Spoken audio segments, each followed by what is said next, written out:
오늘은 성적 순결에 대해서 말씀드리고 다음 주일에는 동성애와 젠더 이데올로기에 대해서 말씀드리겠습니다. 그 이후에는 경제 윤리와 사형 제도에 대해서도 말씀드리겠습니다. 사실 제가 이 모든 영역의 전문가는 아닙니다. 오히려 우리 성도님들 중에 의사도 계시고 판사도 계십니다. 그래서 제가 함부로 전문가 행세할 수도 없고 그렇게 할 마음도 없습니다. 다만 이 주제에 대해서 성경은 어떻게 말씀하고 있는지 성경적인 관점을 말씀해 드리겠습니다. 제가 경험했던 것 중에 한 가지 좋은 점이 있습니다. 제가 미국에서도 신학 공부를 하고 한국에서도 신학 공부를 했습니다. 그러니까 기독교 윤리에 대해서 미국에서도 배우고 한국에서도 배웠습니다. 하나님의 말씀이라는 규범은 똑같습니다. 그런데 미국의 상황과 한국의 상황이 조금 다릅니다. 그러다 보니까 동일한 그 규범이 다른 상황에서 어떻게 이해되고 적용되는지 제가 조금 더 객관적으로 볼 수 있었습니다. 특정한 상황에 너무 집중하기보다 세계 전반적인 상황을 염두에 두면서 함께 살펴보겠습니다. 오늘은 성적 순결에 대해서 말씀드리겠습니다. 이 문제는 사실 아주 현실적인 문제이고 아주 중요한 문제입니다. 그런데 좀처럼 말하기 힘든 주제입니다. 체면을 중요하게 생각하는 한국 사회에서 성에 대해서 이야기하는 것은 어려운 일이기 때문입니다. 여러분은 여러분의 자녀에게 성에 대해서 가르쳤던 적이 있으십니까? 여러분의 자녀는 성적인 문제에 대해서 어떻게 다뤄야 하는지 누구에게 배웠습니까?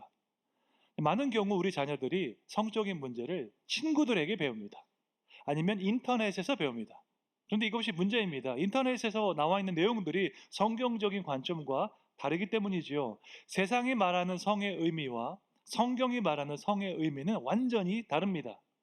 타락한 이 세상은 성욕과 식욕을 똑같은 육체의 욕구로 바라봅니다. 우리가 배고프면 음식을 먹는 것처럼 성욕을 느끼면 해결해야 한다고 말합니다.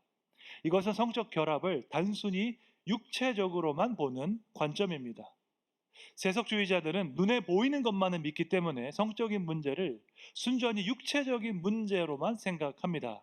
하지만 성경은 성적 결합이 단순히 육체적인 문제가 아니라고 말씀합니다.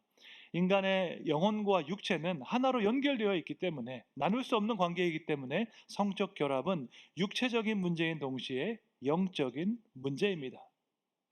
하나님께서 결혼 관계 안에서 성적 결합을 누리게 하셨습니다.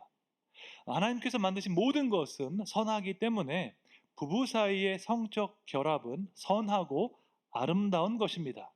성관계를 더럽게 여기거나 죄악시 여기는 것은 하나님의 뜻이 아닙니다. 하나님은 결혼 관계 안에서 그것을 누리게 하셨고 그 과정을 통해서 새로운 생명이 탄생하게 하셨습니다. 태초에 하나님이 아담과 하와를 창조하시고 그들에게 이렇게 말씀하셨습니다. 창세기 1장 28절 함께 읽겠습니다. 하나님이 그들에게 복을 주시며 하나님이 그들에게 이르시되 생육하고 번성하여 땅에 충만하라. 땅을 정복하라. 바다의 물고기와 하늘의 새와 땅에 움직이는 모든 생물을 다스리라 하시니라.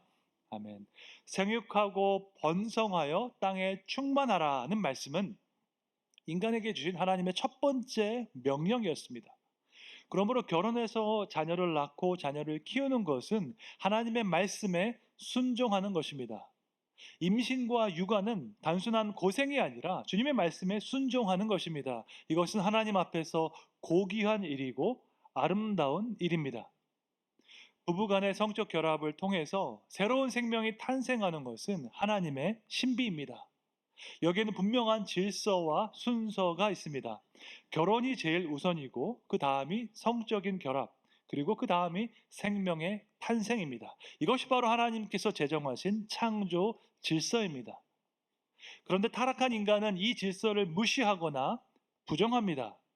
부부 사이가 아닌데에도 성적 결합을 합니다. 그리고 아이를 임신하게 됩니다. 이 경우에는 큰 혼란과 고통이 뒤따르게 되어 있습니다. 혹시 여러분은 아버지로부터 버림받은 사람을 본 적이 있으십니까?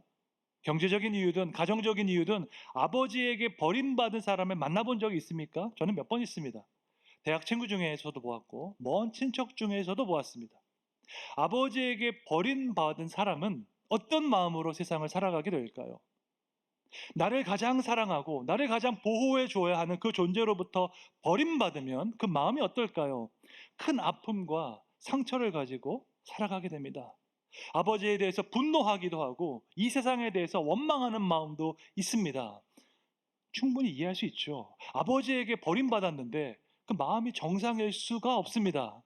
더 안타까운 일이 있습니다. 그가 가진 상처와 아픔이 자신에게서 끝나는 것이 아니라 자녀들 세대까지 이어진다는 것입니다.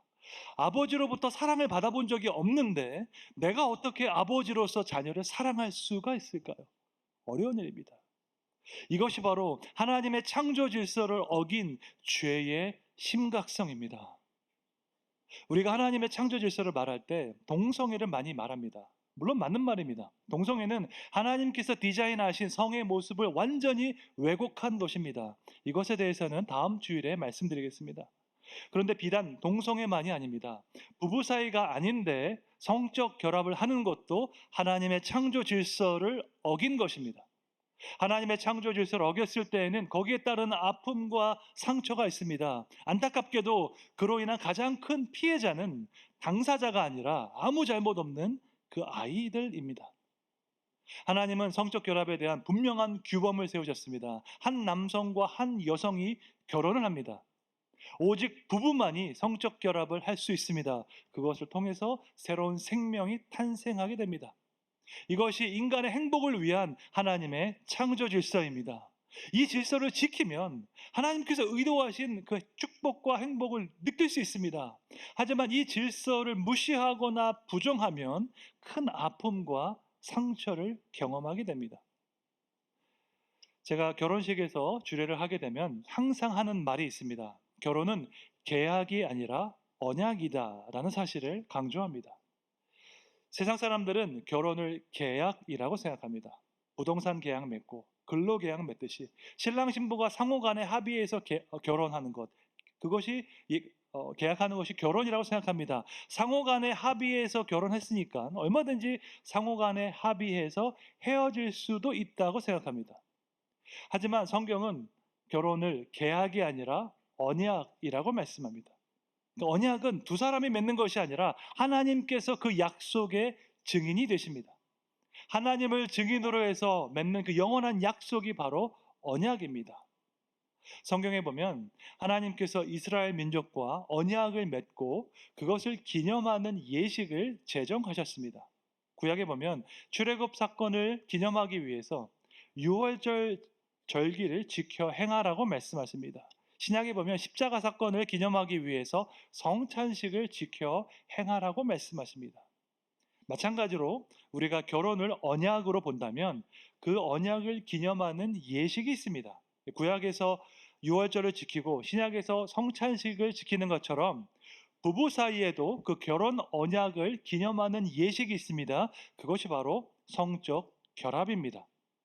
성적 결합은 단지 성욕을 위한 육체적인 행위가 아닙니다. 이것은 남편과 아내가 한 몸이 되었다는 것을 기념하는 언약적인 행위입니다. 테크니컬한 텀도 있습니다. Covenant Renewal Ceremony라고 부릅니다. 나의 육체를 나눈 그 상대방은 나의 모든 것을 다 나누었다는 뜻이고 이것은 평생의 헌신과 사랑을 주었다. 그 사람에게만 주었다라는 의미입니다. 창세기 2장 24절 말씀 함께 읽겠습니다. 그러므로 남자가 부모를 떠나 그의 아내와 합하여 둘이 한 몸을 이룰지로다. 아멘. 남편과 아내가 결혼해서 성적 결합을 하면 한 몸이 됩니다. 이것은 단순히 육체적인 결합이 아닙니다. 영적인 의미에서, 관계적인 의미에서 나의 모든 것을 나누는 한 유기체, 헬라어로 소마라고 하는데 한 유기체가 된다는 것입니다. 이것이 바로 하나님께서 제정하신 창조 질서입니다. 여러분, 인간의 육체와 영혼을 나눌 수 없습니다. 여기까지가 육체고 여기부터는 영혼이다라고 나눌 수가 없죠. 밥 먹는 것은 육체이고 예배 드리는 것은 영혼이다라고 말할 수 없습니다. 밥 먹는 것도 우리의 전 인격이고 예배 드리는 것도 우리의 전 인격입니다. 마찬가지로 성적 결합은 육체적인 의미와 영적인 의미 모두를 가지고 있습니다. 남편과 아내가 합하여 한 몸이 되는 것입니다. 이 원리를 적용하면 창녀와 합하는 자는 그와 한 몸이 됩니다. 이것이 오늘 본문이 강조하는 진리입니다. 고린도전서 6장 16절 말씀 함께 읽겠습니다. 창녀와 합하는 자는 그와 한 몸인 줄을 알지 못하느냐. 일러스되 둘이 한 육체가 된다 하셨나니. 창녀와 합하는 자는 그와 한 몸이 된다고 하면서 언급했던 구절이 바로 창세기 2장 24절 말씀입니다. 동일한 헬라어 소마가 사용되었습니다. 남편과 아내가 모든 것을 나누는 한 유기체가 되는 것처럼 창녀와 합하면 그와 모든 것을 나누는 한 유기체가 됩니다. 왜냐하면 성적 결합은 단지 육체적인 결합이 아니라 영적인 결합이기 때문입니다. 다시 한번 말씀드립니다. 성관계는 더러운 것도 아니고 죄악도 아닙니다. 이것은 하나님께서 주신 축복이자 선물입니다. 다만 하나님은 결혼 관계 안에서 그것을 누리게 하셨고 그 과정을 통해서 새로운 생명이 탄생하게 하셨습니다. 신학적으로 볼 때 성적 결합은 부부가 맺은 그 결혼 언약을 기념하는 성격을 가지고 있습니다. 아담이 하와를 향해서 내 뼈 중에 뼈요 내 살 중에 살이라 라고 말했던 것을 기억한다면 이것이 얼마나 아름답고 신비로운 것인지 깨달을 수 있습니다.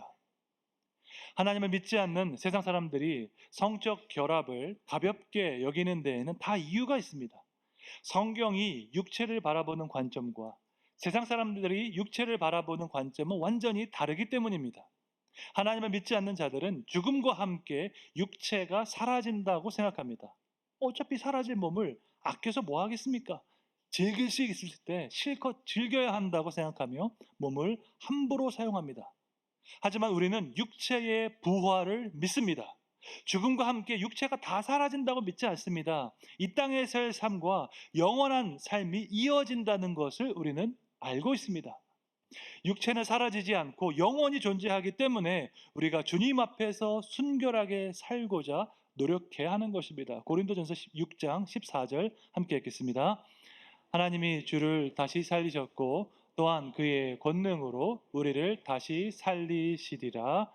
아멘. 하나님께서 예수님을 다시 살리셨습니다. 예수님의 부활은 기독교 신앙의 핵심 중의 핵심입니다. 예수님께서 부활하신 것처럼 우리도 마지막 날에 다시 부활할 줄로 믿습니다. 그러면 우리가 부활할 때 어떤 모습일까요? 지금과 완전히 다른 모습일까요? 아니면 지금과 비슷한 모습일까요? 우리 중에 부활한 사람이 아무도 없으니까 우리 확실하게 알 수는 없습니다. 그런데 부활하신 예수님을 생각해 보면 몇 가지 단서가 있습니다. 예수님께서 부활하셨을 때 사람들이 알아봤나요? 못 알아봤나요? 어떤 사람은 알아봤고 어떤 사람은 못 알아봤습니다. 부활하신 모습이 너무나 영광스러워서 막달라 마리아는 못 알아봤습니다. 그런가 하면 사랑받는 제자 요한은 단번에 주님을 알아봤습니다. 만약에 부활하신 예수님께서 완전히 다른 모습이었다면 요한이 알아보지 못했을 것입니다.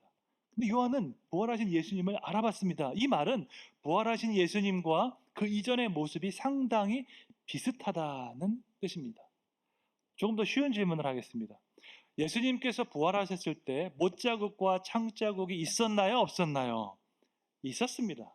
의심 많은 도마가 못자국과 창자국을 보고 나서 그분이 예수님이심을 믿었습니다. 부활하신 예수님께 못자국과 창자국이 있었습니다. 이 말은 부활하신 예수님의 모습과 살아계셨을 때의 모습 사이에 연속성이 있다는 것입니다. 그러니까 부활은 완전히 다른 존재로 변신하는 것이 아니라 살아있을 때의 모습이 이어지면서 영광스럽게 변화된다는 거죠. 여러분, 이것이 우리에게 아주 중요한 교훈을 한 가지 줍니다. 우리의 육체는 썩어서 완전히 사라지지 않습니다. 물론 일시적으로 부패해서 사라질 수 있습니다. 하지만 마지막 때에 다시 부활할 것입니다. 그리고 우리가 부활한 모습은 살아있을 때의 모습과 연속성을 가질 것입니다. 그러므로 우리 육체를 순결하게 사용하는 것은 영원한 의미를 가지고 있는 것입니다. 영혼은 선하고 육체는 악하다라는 생각은 성경에서 온 것이 아닙니다. 이 생각은 그리스 철학자 플라톤에게서 온 것입니다. 기독교는 육체를 선하게 여기는 유일한 고등 종교입니다. 여러분, 세계 모든 종교는 육체를 악하다고 생각합니다. 예를 들어서 불교는 육체의 욕망 때문에 모든 문제가 생겼다고 주장합니다. 그래서 열반에 이르기 위해서는 욕망의 불꽃을 꺼트려야 한다고 가르치고 있습니다. 하지만 성경은 하나님께서 지으신 모든 것이 다 선하다고 선포하고 있습니다. 디모데전서 4장 4절 함께 읽겠습니다. 하나님께서 지으신 모든 것이 선함에 감사함으로 받으면 버릴 것이 없나니. 하나님께서 지으신 것, 육체, 우리의 몸 다 선한 것입니다. 육체로 죄를 짓는 것이 문제이지 육체 자체가 악한 것이 아닙니다. 뿐만 아니라 우리의 육체는 영원할 것입니다. 마지막 날에 모든 사람의 육체는 부활할 것이기 때문입니다. 의인의 육체도 부활하고 악인의 육체도 부활합니다.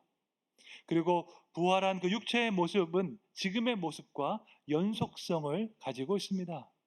우리의 육체가 영원하다는 사실을 기억할 때 우리가 성적 순결의 의미를 제대로 인식할 수 있습니다. 그렇기 때문에 음행은 심각한 죄악입니다. 다른 모든 죄는 몸 바깥에 짓는 죄이지만 음행은 자기 몸 안에 짓는 죄이기 때문입니다. 본문 18절에 나와 있습니다. 함께 읽겠습니다. 음행을 피하라. 사람이 범하는 죄마다 몸 밖에 있거니와 음행하는 자는 자기 몸에 죄를 범하느니라. 아멘. 음행은 배우자뿐 아니라 나에게 피해를 주고 나에게 상처를 줍니다. 음행을 저질러서 상하게 되는 것은 나의 몸이기 때문입니다. 음행을 저지르는 상대가 배우자가 아니죠. 배우자가 아닌 그 상대가 거룩한 사람일 리가 없습니다. 창녀와 합하는 자는 그와 한 몸이 된다고 했습니다. 그러므로 음행을 저지르면 내 몸이 더러운 몸이 되어서 나에게 피해를 끼치는 것입니다. 두 번째로 하나님을 믿지 않는 자들은 육체를 자기 것이라고 착각합니다. 내 몸을 내 마음대로 사용하는 것이 무엇이 문제냐고 질문할 것입니다. 하지만 성경은 우리 몸이 우리의 것이 아니라고 말씀하고 있습니다. 우리 몸은 하나님께서 우리에게 잠시 맡기신 하나님의 소유입니다. 본문 19절에 나와 있습니다. 함께 읽겠습니다.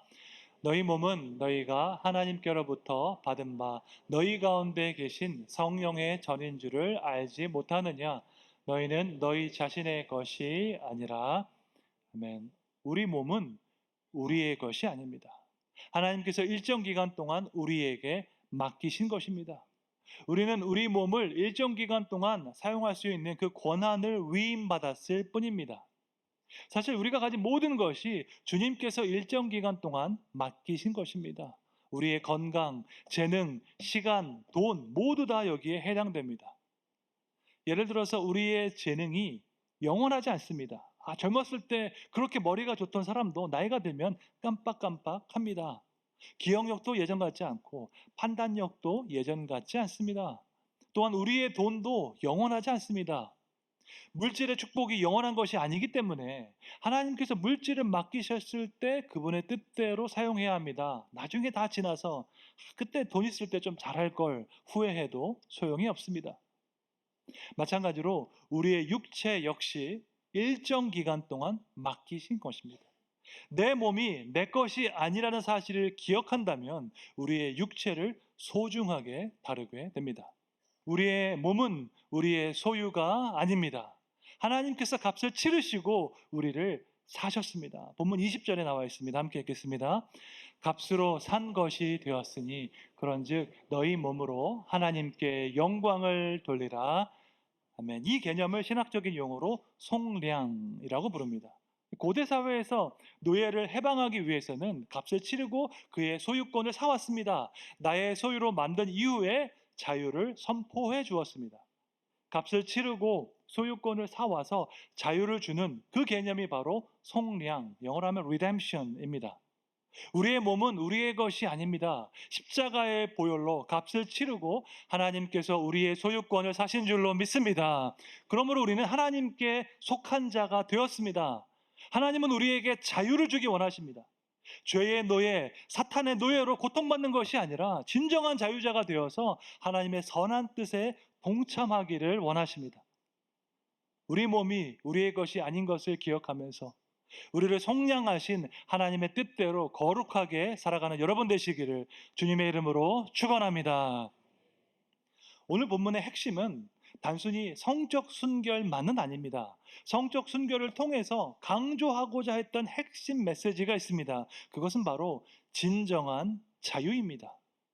여러분에게 자유는 무엇입니까? 내 마음대로 하는 것이 자유입니까? 마음대로 술 마시고 마음대로 성관계하는 것이 자유입니까? 진정한 자유란 무엇일까요? 이것이 바로 오늘 본문의 핵심 메시지입니다. 고린도전서 6장 12절 말씀 함께 읽겠습니다. 모든 것이 내게 가하나 다 유익한 것이 아니요 모든 것이 내게 가하나 내가 무엇에든지 얽매이지 아니하리라. 아멘. 모든 것이 가능하지만 모든 것이 유익한 것은 아닙니다. 모든 것이 가능하지만 모든 것이 덕을 세우는 것도 아닙니다. 사도 바울은 내가 무엇에든지 얽매이지 않겠다고 선포합니다. 진정한 자유는 그 어떤 것에도 얽매이지 않는 것입니다. 죄의 문제, 중독의 문제에서 벗어나서 진짜로 선하고 진짜로 유익한 것을 선택할 수 있어야 합니다. 이것이 진정한 자유입니다. 현대사회의 큰 문제가 중독입니다. 알코올 중독, 약물 중독, 게임 중독, 스마트폰 중독, 수많은 중독의 문제가 우리의 삶과 가정을 무너뜨리고 있습니다. 예수님은 십자가의 보혈로 우리를 속량하셨습니다. 죄의 노예, 사탄의 노예였던 우리를 값을 치르고 사셨습니다. 그렇게 우리에게 자유를 주셨는데 우리가 여러 가지 중독에 빠져서 다시 자유를 잃어버리게 된 것입니다. 얼마나 어처구니 없는 상황, 안타까운 상황이 아니겠습니까? 기껏 사탄의 속박에서 구출해 줬더니 다시 자기 발로 사탄의 수하 밑으로 들어가는 것입니다. 여러분, 이것이 육체의 욕망을 따라가는 사람의 모습입니다. 중독에 빠진 사람은 절제를 배우지 못한 사람입니다. 내 육체가 시키는 대로 그냥 살아가는 것입니다. 이미 충분히 배부르게 먹었음에도 불구하고 계속해서 먹습니다. 하나님께서 세우신 창조 질서를 어겨가며 배우자가 아닌 다른 이성에게 다가갑니다. 예수님께서 이렇게 살아가라고 우리를 구원하신 것이 아닙니다. 주님께서 우리를 위해 죽으신 것은 죄로부터 해방되어서 진정으로 자유롭게 살기 위해서였습니다. 갈라디아서 5장 1절에 나와 있습니다. 함께 읽겠습니다. 그리스도께서 우리를 자유롭게 하려고 자유를 주셨으니 그러므로 굳건하게 서서 다시는 종의 멍에를 매지 말라. 아멘. 진정한 자유를 누리는 사람은 종의 멍에, 죄의 멍에를 다시는 매지 않습니다. 진정한 자유를 누리는 사람은 절제를 배운 사람입니다. 절제는 하나님을 경외하는 마음에서 나오고 하나님께서 주신 것에 감사하는 마음에서 나옵니다. 창세기에 보면 요셉이 보디발의 아내로부터 성적인 유혹을 받습니다. 만약에 그때 요셉이 실수를 했다면 그의 인생은 어떻게 되었을까요? 한 번의 실수로 보디발의 아내와 동침했었다면 그의 인생은 어떻게 달라졌을까요? 아마 평생 그 사건으로 인해 발목 잡혔을 것입니다. 요셉이 하나님의 뜻대로 살고자 할 때에 큰 걸림돌이 되었을 것입니다. 하지만 요셉은 하나님을 경외하는 사람이었고 절제를 배운 사람이었습니다. 그래서 그는 그 유혹의 자리를 피했습니다. 하나님의 뜻대로 거룩하게 살기 위해서 또한 진정으로 자유롭게 살기 위해서 유혹의 자리를 떠났습니다. 그 결과 그는 모든 사람 앞에서 떳떳하게 시대를 향한 하나님의 뜻을 이루어갈 수 있었습니다. 앞에서 언급했던 애나 램키 교수는 다음과 같이 또한 이야기했습니다. 모든 쾌락에는 대가가 따르고 거기에 따르는 고통은 쾌락보다 훨씬 더 오래 간다고 이야기했습니다. 육체의 쾌락을 추구하면 중독에 빠지게 되고 그 결과 자유를 빼앗기게 됩니다. 진정으로 자유로운 사람은 절제를 배운 사람입니다. 절제의 시작은 하나님을 경외하는 마음이고 하나님께서 허락하신 그 은혜에 감사하는 마음입니다. 하나님의 창조 질서를 따라서 거룩하게 살아갈 때에 우리를 향한 하나님의 선하신 뜻이 이루어질 줄로 믿습니다.